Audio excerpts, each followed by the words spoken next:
Ajá. Hola, buenas tardes.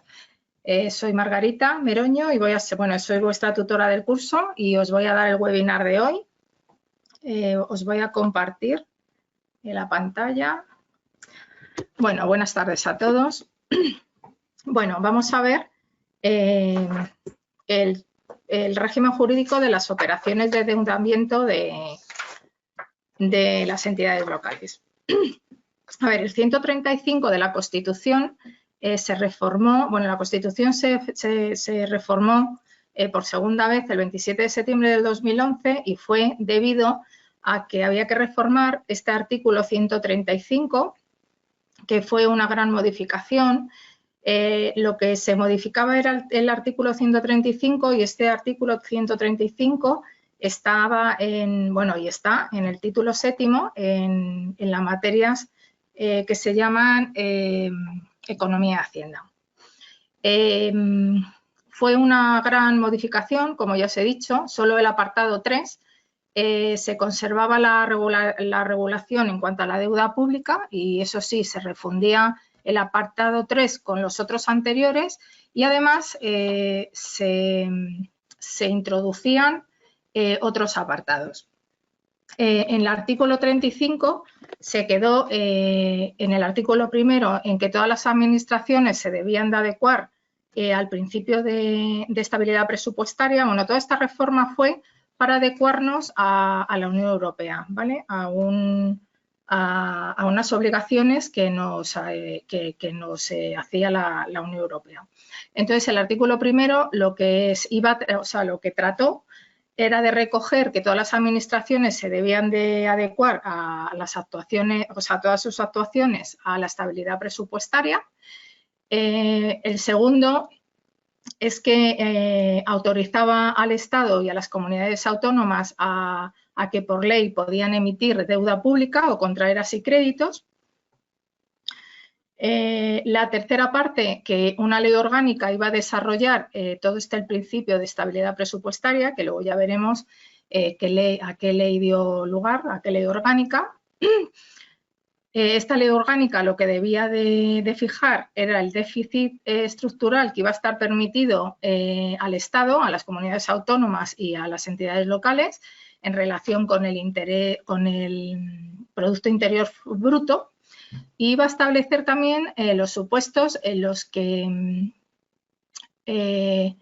el límite de déficit estructural y de volumen de deuda pública podían superarse, ¿vale? Para garantizar pues que toda la estabilidad presupuestaria se determinara, ¿vale? También en esta reforma del artículo 135 también establecían las materias que se iban a regular a través de esta ley. Estas materias iba a ser la distribución de la financiación de los servicios públicos y las prestaciones sociales entre las distintas administraciones públicas, o sea, la distribución de la financiación, también el procedimiento que iba a haber para calcular los ingresos de cada administración pública, también la responsabilidad que iba a tener cada administración pública en caso de incumplimiento en cuanto a la financiación y a la prestación de los servicios públicos. O sea, siempre esta financiación iba a estar dirigida a que las administraciones pues puedan mantener esos servicios públicos a los que están obligados, ¿vale? También en cuanto al apartado 4 del artículo 135, también se iban a establecer los límites en los que podían estar endeudados estas administraciones públicas y también, bueno, a través de unas disposiciones. Y el quinto, el Estado y las comunidades autónomas se debían de asegurar todos los recursos necesarios para financiar, como os he dicho, todos estos servicios públicos y todas estas prestaciones sociales que deben de prestar tanto ellas, el Estado y comunidades autónomas, como las corporaciones locales. En la exposición de motivos de esta reforma tuvo por objetivo principal, pues bueno, que España pudiera cumplir todos los compromisos que había adquirido ante la Unión Europea. O sea, nos integramos en la Unión Europea y España lo que hizo fue pues, prometer unos objetivos que debía de cumplir y entonces por eso debía de desarrollar este artículo 135 en cuanto a que todas las administraciones debían de cumplir esa estabilidad presupuestaria que le exigía la Unión Europea, ¿vale? En cuanto a la estabilidad presupuestaria, aparte de esta ley orgánica que se tuvo que hacer, este concepto de estabilidad presupuestaria en nuestro ordenamiento jurídico pues arranca ya desde el 2001 a través de dos leyes que se aprobaron, una que fue la 18/2001 del 12 de noviembre, que se llamaba también de estabilidad presupuestaria, y una ley orgánica, la 5/2001 del 13 de diciembre, que complementaba a la ley anterior. Estas leyes encontraban su fundamento en un pacto, el Pacto de Estabilidad y Crecimiento, que se acordó en un consejo, en el Consejo de Ámsterdam, en 1997, ¿vale? Aquí ya se empezó a introducir este principio, o sea, este principio de estabilidad presupuestaria.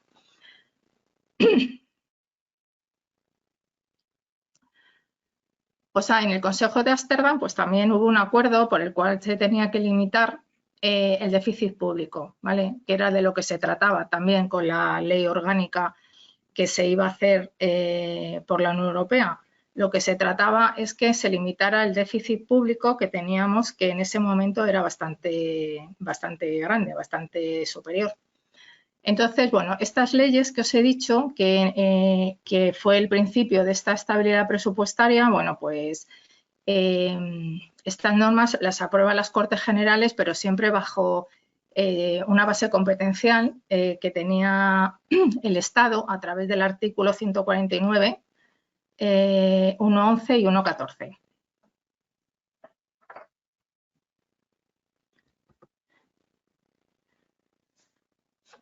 En cuanto a la Ley Orgánica de Estabilidad Presupuestaria y de Sostenibilidad Financiera, que se iba a emitir debido a estos compromisos que tenía España con la Unión Europea por el déficit tan grande que tenía, esta ley, como ya hemos dicho, correspondía a la reforma del artículo 135 y entonces España en ese momento se convirtió en uno de los países pioneros en incorporar este texto sobre la disciplina presupuestaria de la Unión Europea.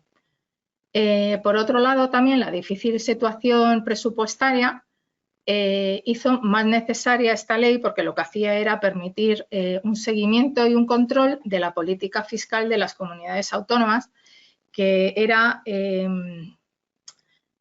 O sea, las comunidades autónomas eran responsables de los 2/3 de la desviación que teníamos del PIB en el año 2011, ¿vale? O sea, las comunidades autónomas tenían una deuda bastante grande.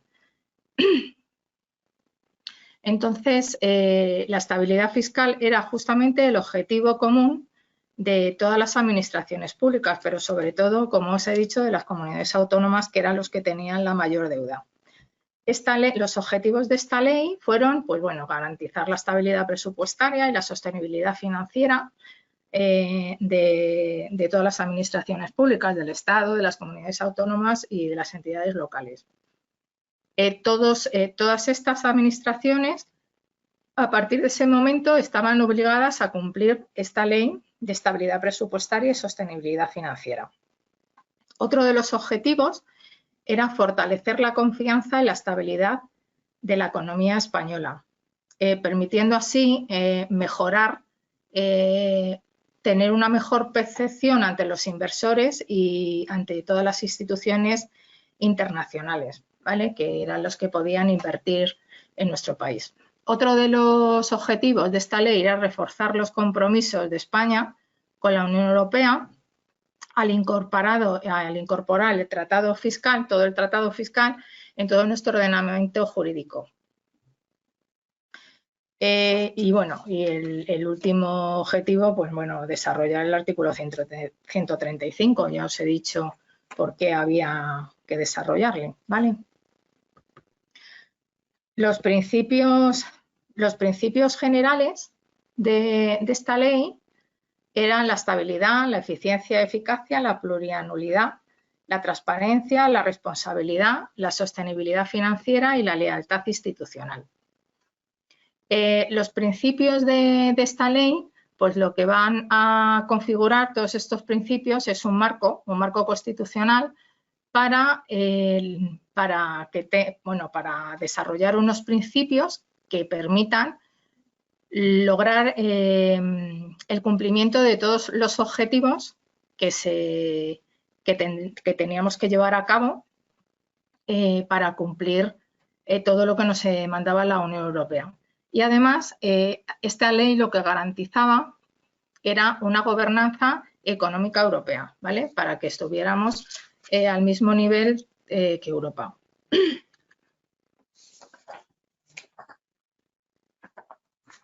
Los principios de estabilidad y de sostenibilidad, todos estos principios que os he dicho, vienen apoyados por el cumplimiento de 3 reglas fiscales: el superávit estructural, el límite a la ratio de la deuda pública sobre el PIB del 60% y la regla del gasto.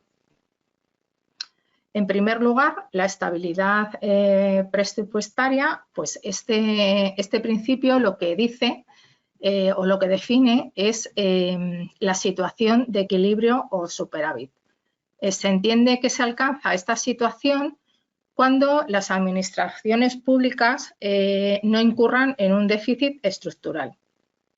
Y este principio también se refuerza con la sostenibilidad financiera, que esta estabilidad debe de ser una conducta que tiene que ser permanente en todas las administraciones públicas.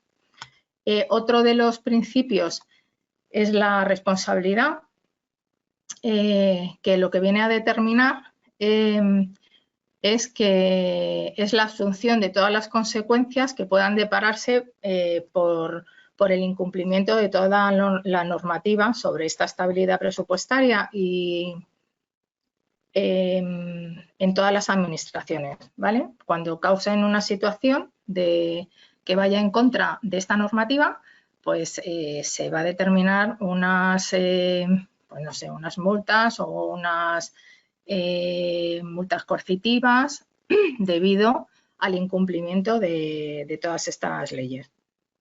Otro de los principios va a ser la lealtad constitucional, porque lo que se requiere es que todas estas decisiones que se tomen, tanto por el Estado como por las comunidades autónomas y también por las entidades locales, se lleven a cabo siempre con el objetivo de satisfacer los intereses generales y que no se tomen decisiones que puedan perturbar esos intereses. Esta lealtad debe de presidir todas las relaciones que hayan tanto a nivel territorial como a nivel nacional, ¿vale? Tanto a nivel comunidad autónoma como Estado como entidades locales. Otro de los principios es la eficiencia en la asignación y utilización de los recursos públicos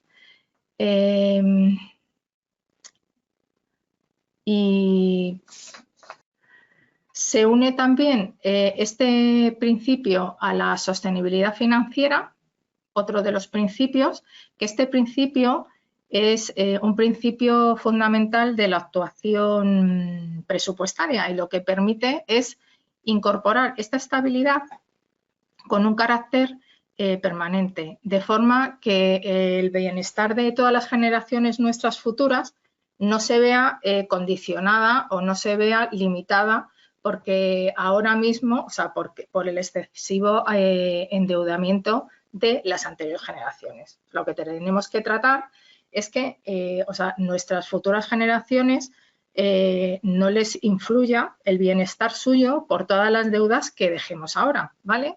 Entonces, en esta ley lo que se hace es establecer un límite de deuda de todo el conjunto de las administraciones públicas del 60%, un 44% para la administración central, un 13% para las comunidades autónomas y un 3% para las comunidades, para las entidades locales.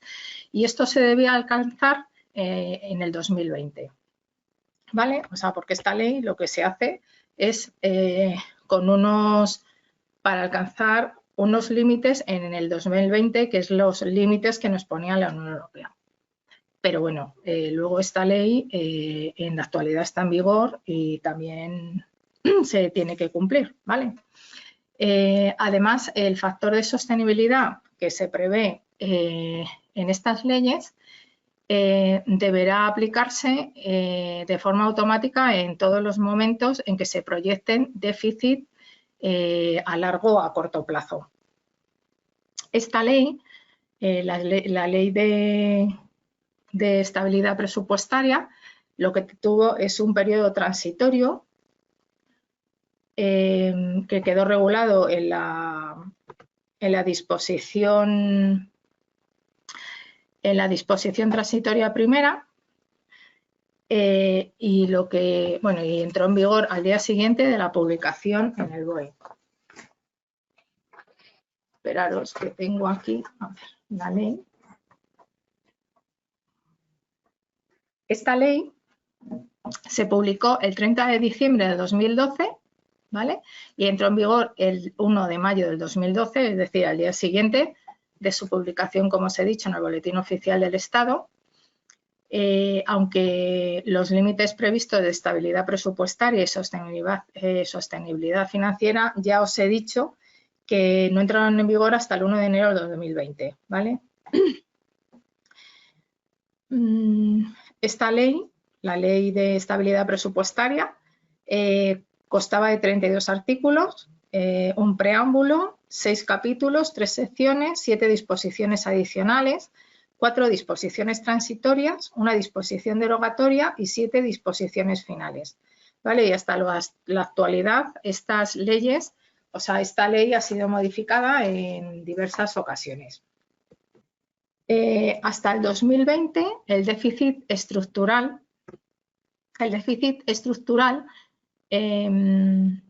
del conjunto de todas las administraciones públicas se debería de reducir al menos un 0,8% del PIB nacional en promedio anual. Y esta reducción se distribuiría entre el Estado y las comunidades autónomas en función de los porcentajes del déficit estructural que registraban estas al 1 de enero de 2012, ¿vale? En 2015 y en 2018 se revisarían las sendas del déficit y deuda para alcanzar en el 2020 los límites previstos, todos los límites previstos que, como os he dicho, no se impusieron en la Unión Europea. Además, los objetivos y los planes de las comunidades autónomas fijados en 2012, antes, además, incluso antes de que entrara en vigor la ley, lo que permitiría era cumplir todos los objetivos acordados, como os he dicho, por la Unión Europea. También había una regla de las que os he dicho, la regla del gasto, que ya lo he nombrado antes, que había que cumplir. Como todos sabéis, la regla del gasto ahora mismo está suspendida durante todo este año. Fue aprobado por las Cortes, pero seguramente que en enero del 2024 esta regla del gasto vuelva a ponerse en funcionamiento, ¿vale? Porque es verdad que hay muchas administraciones que a lo mejor por no estar esta regla ahora funcionando, pues seguramente que está subiendo su deuda. Entonces, es verdad que esta regla fue suspendida a causa de, primero la pandemia, luego debido a la inflación que hay y tal, pero vamos, las noticias son que seguramente el 1 de enero del 2024 esta regla del gasto empezará otra vez a tener efecto, ¿vale? También en esta ley lo que recogía es que antes del 1 de agosto de cada año las comunidades autónomas deben de remitir al Consejo de Política Social y Financiera, que ya veremos lo que es, toda la información sobre el límite del gasto no financiero que cada una de ellas vaya aprobando.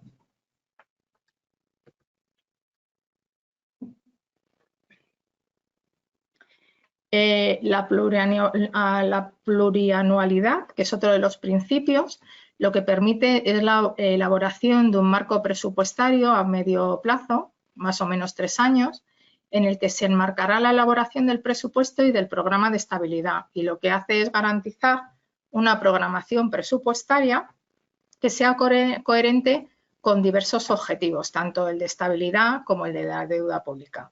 Y también otro de los principios que está aquí, otro de los principios es el de transparencia, que es un principio esencial para obtener información con regularidad para permitir el seguimiento de todas las cuentas y del cumplimiento de los objetivos de todos los subsectores de las administraciones públicas. La aplicación práctica de este principio se concreta en que se deben de publicar todos los informes y planes a los que hace referencia la ley. En concreto, lo que se va a hacer va a ser elaborar y publicar una información trimestral de las comunidades autónomas en términos de contabilidad nacional, y lo que va a permitir es comparar la ejecución presupuestaria y toda la información mensual. A partir de esta ley, toda esta información también, en cuanto a las entidades locales, también va a ser trimestral. Cada administración pública también deberá de dar información sobre todas las líneas fundamentales de sus presupuestos siempre antes del 1 de octubre y con el contenido que se le requiera para cumplir así el Tratado Fiscal de la Unión Europea, que lo que hace es exigir la presentación de toda esta información antes del 15 de octubre, ¿vale? O sea, toda esta información, luego el Estado lo que tiene que hacer es enviársela a la Unión Europea antes del 15 de octubre. Todas estas administraciones deberán aportar toda esta información que se les va a requerir y, bueno, y como hemos dicho, estarán sujetas a la responsabilidad que ya os he dicho, que en caso de que las administraciones públicas incumplan algún requerimiento o todos estos ordenamientos, pues tendrán una responsabilidad a base de unas multas o, bueno, de unos procedimientos que se llevarán a cabo.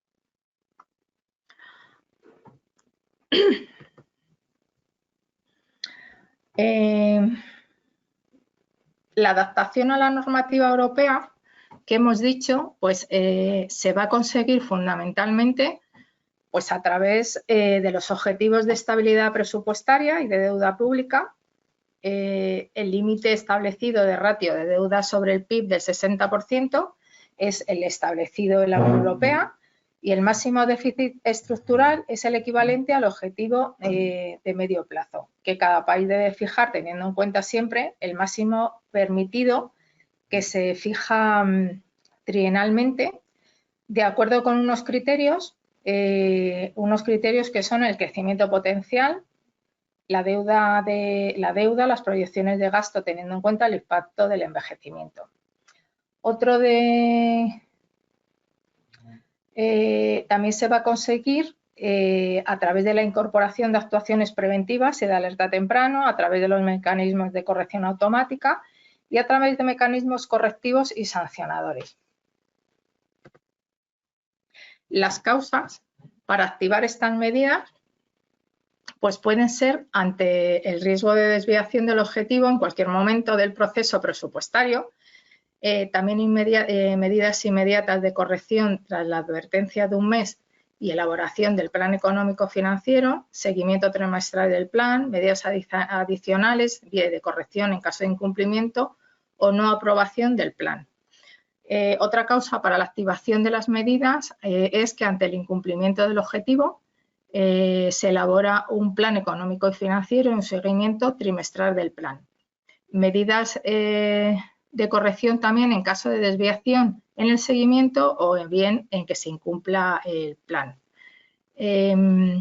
O sea, estos son las causas por las que se pueden llevar a cabo todos estos mecanismos de corrección o de sanción, ¿vale?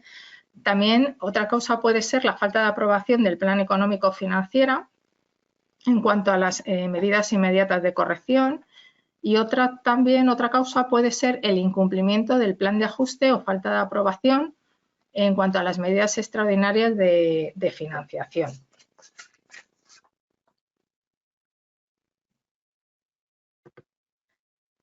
Las medidas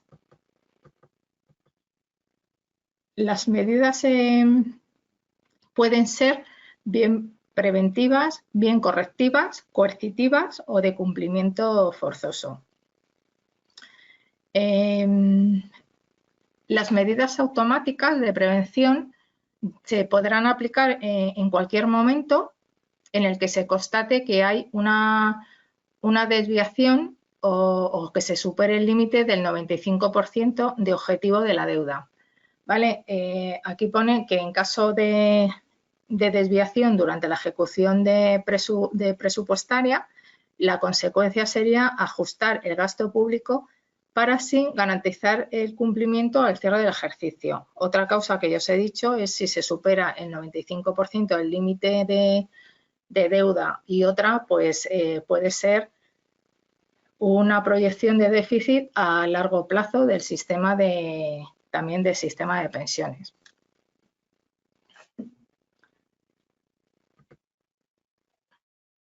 Las medidas preventivas se aplican siempre en caso de que se identificara un riesgo de incumplimiento del objetivo anual en cualquier momento, ¿vale? En cualquier momento anterior a que ocurra esto. En un mes, lo que debe de hacer la Administración debería ser de adoptar unas medidas y en caso de ser insuficientes esas medidas, entonces se aplicarían las primeras medidas correctivas, que lo que pretenden es no sancionar, sino aplicar ya medidas para ayudar a cumplir los objetivos. Destaca la no disponibilidad de créditos a adoptar en 15 días y la posibilidad de ejercer competencias normativas por parte del Estado sobre los tributos que tiene cedidos a las comunidades autónomas o bien a las entidades locales. En este momento, lo que deberían hacer las administraciones, estas administraciones a las que se les van a aplicar las medidas preventivas, deberían de presentar un plan económico financiero y este plan lo que permitiría sería un control trimestral y en ese momento podrían activar las medidas, otras medidas correctivas y coercitivas hasta la intervención en caso de no cumplir con las medidas impuestas. O sea, si el Estado les aplica estas medidas y no las cumple, pues lo que va a hacer es activar ya medidas correctivas y medidas coercitivas, ¿vale?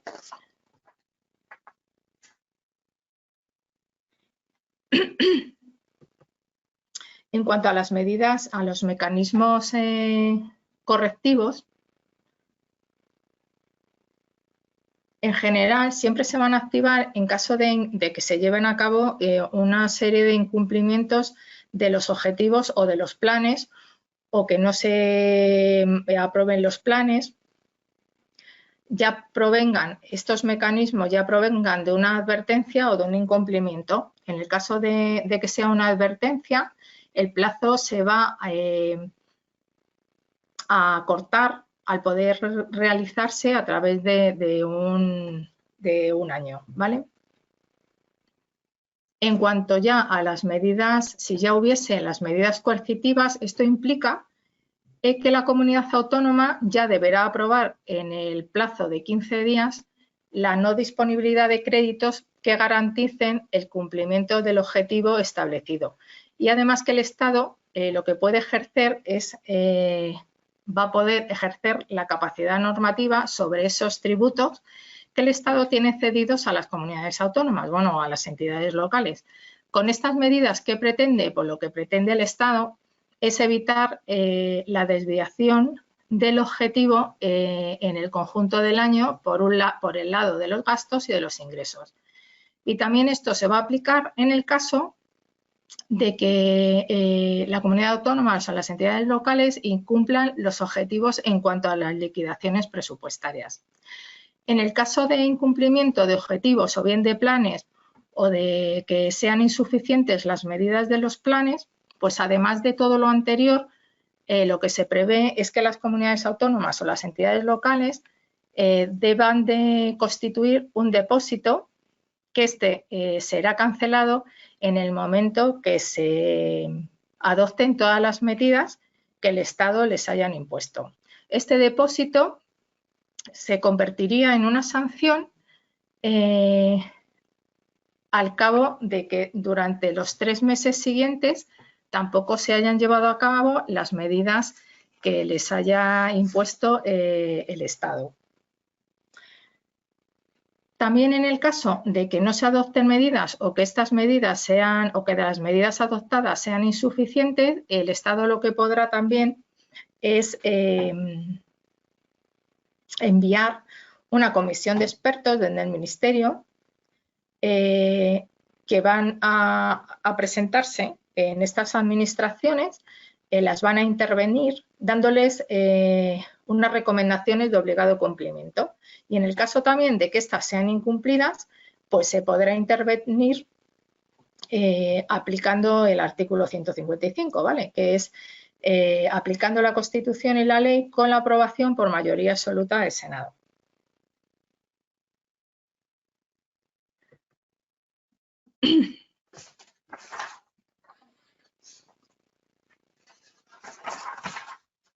En cuanto al Consejo de Política Fiscal y Financiera de las Comunidades Autónomas, este Consejo fue creado, su creación fue en 1980,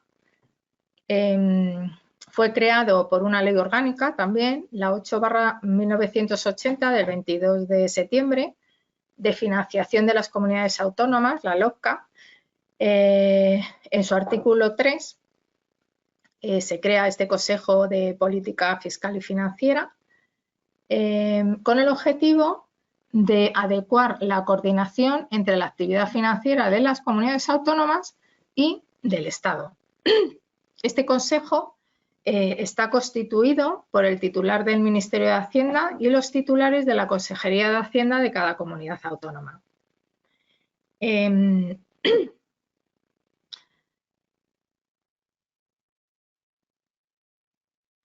Hay un Real Decreto, el 682 de 2021, por el que se desarrolla la estructura orgánica de este Consejo y corresponde a la Secretaría General de Financiación Autonómica Local el desempeño de la Secretaría de este Consejo de Política Fiscal.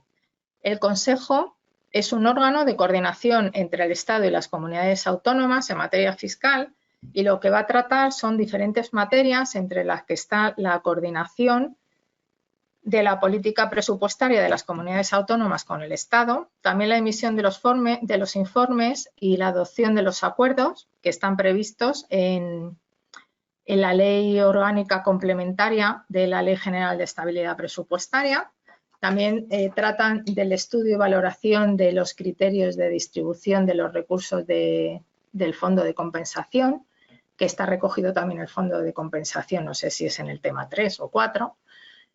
También el estudio y la elaboración y la revisión de los métodos que se utilicen para el cálculo de los costes de los servicios transferidos desde el Estado a las comunidades autónomas, la coordinación de la política de endeudamiento, la coordinación de la política de inversiones públicas y, bueno, y en general todos los aspectos de las actividades financieras de las comunidades autónomas y del Estado.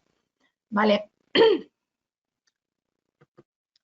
En cuanto a la morosidad en las entidades locales, en el año 2013, la reducción de la morosidad de las administraciones públicas lo que constituyó fue un elemento imprescindible para mejorar la competitividad de la economía española. Entonces, esto conllevaba pues, reducir las necesidades de financiación de las empresas para así aprovechar mejor todas las oportunidades de negocio y así también facilitar el crecimiento económico. Por todo esto, un informe de la Comisión para la Reforma de las Administraciones Públicas lo que estableció fueron varias propuestas de reformas estructurales para así erradicar toda la morosidad que había en las entidades locales, ¿vale? En los ayuntamientos. Estableció algunas propuestas como, por ejemplo, el impulso de la factura electrónica, la creación de un registro contable. Todo esto tenía como finalidad agilizar todos los procedimientos de pago a los proveedores y dar certeza a los proveedores de que iban a poder cobrar, cobrar todas sus deudas, ¿vale? Y además mejorar así los controles contables a los efectos de dar cumplimiento también a la Ley de Estabilidad Presupuestaria y Sostenibilidad Financiera. A partir de todo ello, pues las administraciones públicas en la actualidad están obligadas a pagar en 30 días, estaban obligadas a pagar a sus proveedores en 30 días, ¿vale? Entonces, para ello, para llegar a que todas las administraciones pudieran pagar en el término de 30 días, pues lo que se hizo era poner en marcha mecanismos adicionales de liquidez. En un primer momento, pues, ¿qué se hizo? Se creó un fondo para la financiación de los pagos a proveedores, un mecanismo además ágil de pago y de cancelación de deudas, cuya finalidad lo que tenía era la finalidad de suministrar liquidez a las empresas, ¿vale? Y apoyar también a las entidades territoriales, afrontando así el pago a largo plazo de sus deudas. Posteriormente, el Fondo de Liquidez Autonómico lo que permitió era atender los vencimientos de la deuda de las comunidades autónomas y así también obtener recursos para financiar todo el endeudamiento que se había permitido por la normativa de estabilidad presupuestaria. ¿Todo esto qué hacía? Pues bueno, pues que claro, las entidades locales debían dinero bastante dinero a las empresas y entonces esto era el gato que se mordía la cola, porque al final las empresas caían en quiebra porque no tenían dinero y no podían cobrar a la administración pública. Entonces, bueno, pues a partir de ese momento lo que se hizo, pues es lo que os he dicho, se crearon mecanismos mecanismos para la liquidez, bien para las comunidades autónomas a través del fondo de financiación y también a las entidades locales también a través de otro fondo de financiación, ¿vale? Estos fondos lo que hicieron fue adaptarse a todas las necesidades financieras de estas administraciones, de las comunidades autónomas y de las entidades locales. Bueno, pues para eso, para que se pudiera dar cumplimiento a estos objetivos de estabilidad presupuestaria, de deuda pública y de periodo de pagos a los proveedores. Y además para que estos proveedores pudieran seguir siendo proveedores de la administración teniendo la certeza de que iban a cobrar, ¿vale? Todo esto que os he explicado, lo que dio lugar fue a un Real Decreto Ley, que fue el 8 del 2013 del 28 de junio, de medidas urgentes contra la morosidad de las administraciones públicas y de apoyo a las entidades locales que tuvieran problemas financieros.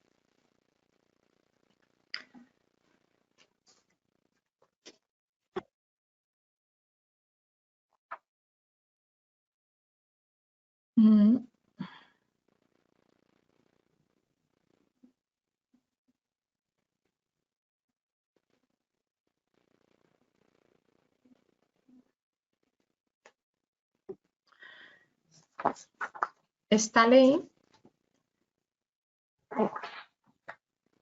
de morosidad, esa ley del decreto ley, bueno, pues entró en vigor el 30 de junio de 2013, constaba de 2 títulos, 7 capítulos, 7 secciones, 6 disposiciones finales y entró en vigor según su disposición sexta final al día siguiente de su publicación en el Boletín Oficial del Estado, es decir, el 30 de junio del 2013.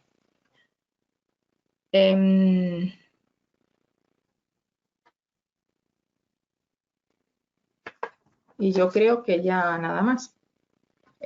Bueno, la ley, pues esta ley de morosidad, bueno, pues ya os he explicado el objetivo que tenía, ¿vale? El objetivo era que las empresas pudieran, o los proveedores, tuvieran la certeza de que iban a cobrar porque tenían una deuda muy grande con los municipios y, bueno, pues eso, se establecieron unos mecanismos para que primero estas administraciones estuvieran obligadas a pagar en 30 días y, bueno, se pusieron mecanismos adicionales para poder